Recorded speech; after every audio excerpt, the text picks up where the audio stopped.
So welcome to the module and the lessons on nuts, nut milk and seeds, and pretty much soaking and sprouting, and how do I handle my nuts now? Whereas before it was just a quick snack. God, this is going the wrong way, but we'll carry on. Before it was a quick snack and I just ate them out of the packets. Now I've learned that sort of soaking, sprouting and activating your nuts and seeds is a really good thing for the nutritional profile, activating the enzymes. And there's a link below this video which will take you to an article. There's no point in me rewriting the article because Dr. Axe is a pretty cool dude and got a very informative website, and it talks about all of the benefits of soaking, sprouting and activating your nuts. You'll notice now in the shops, depending on if you go to health food shops, that you'll see activated nuts. Now they cost a hell of a lot more than just a packet of nuts. So which nuts do I buy, and where do I buy them from, and how many do I buy? Now what I've learned is that, I've got a wife and 2 children. Now my children aren't quite on a living raw food vegan diet. They still eat very much a similar diet to what I used to eat before, but at least they're getting exposure to some of this stuff. Some of this stuff I didn't even know about until I got cancer, and I wish I had known about it, because I believe it's a lot healthier lifestyle than the one that I've been led to believe was good for me. So let's start. Almond is one of our core essentials. So we make almond milk most days. If I don't have time, I do buy it in a carton. The one I particularly use is Rude Health, but most cartons, they've been pasteurized. They don't taste like the real thing. So I really just enjoy making the real thing. It literally takes minutes, and we'll do that in the next video. So almonds is a real core stable one. And once you activate, soak, activate, and then dehydrate them, they're so much more crunchy. They almost feel slightly alive, and I love my nuts. And once I've introduced people to these nuts, they're going, wow, that's so cool. Another nut that I have in some of the recipes and stuff is walnuts, and another one is sunflower seeds, and then I've got dehydrated pumpkin seeds, and they're the main ones I use most of the time. So if I take a trail mix or make a little bag of nuts, I'll have activated almonds, activated sunflower seeds, activated walnuts, and activated pumpkin seeds. And these pumpkin seeds are these little green things. So that's the main nuts. The other ones which are used for recipes is pine nuts, organic pine nuts. Now they're very tasty for things like pestos and things like that.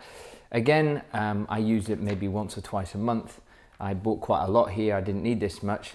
And so there's about 500 grams on there. Now on the shopping list that you'll get as part of this program, you'll see sort of the monthly quantities that I order, and you just need to multiply that up, because you can buy nuts in bulk. And so the more you buy, the cheaper it gets.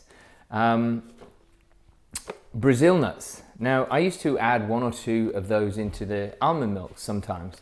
And what I found was that when I had a test, both myself and my wife, it's recommended that we don't have them because it creates an inflammatory response in the body.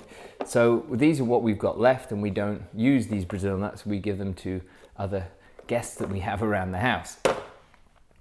And also macadamias. Now, if I'm doing a recipe with these, I'll pre-soak before I use them. And then occasionally, if I don't have time to pre-soak them, I will just use those as they are.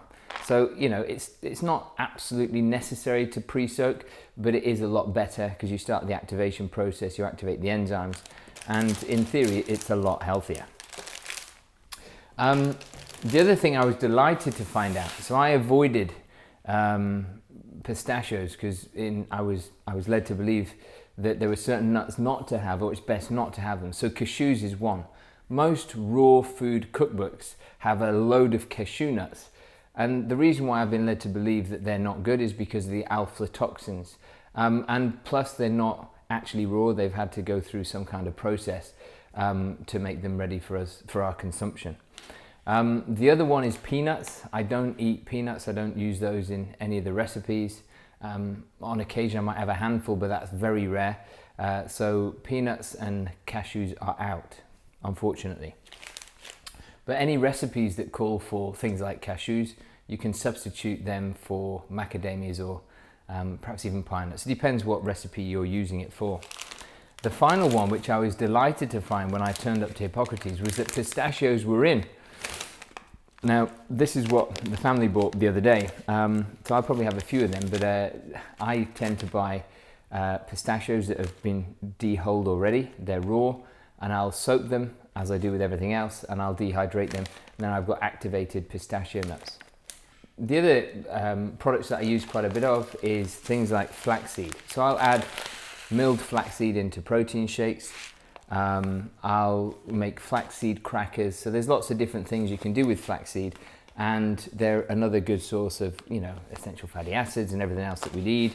But again, flaxseed both dark and light colored as well. And then you've got chia seeds. Now, chia seed is a really good binding agent, and both flax seeds and chia seeds, because they get a bit sloppy and gloopy if you add water to them. And they're really good to hold things together. So I also make things like chia seed porridge. So again, chia seeds is part of the shopping list as well. And the final one is organic hemp seeds shelled. So you can make organic hemp seed milk, you can add it to protein shakes, you can boost the protein, your protein consumption just by adding that to salads and soups and things like that. So yeah, that's another core essential sort of nut seeds that I buy.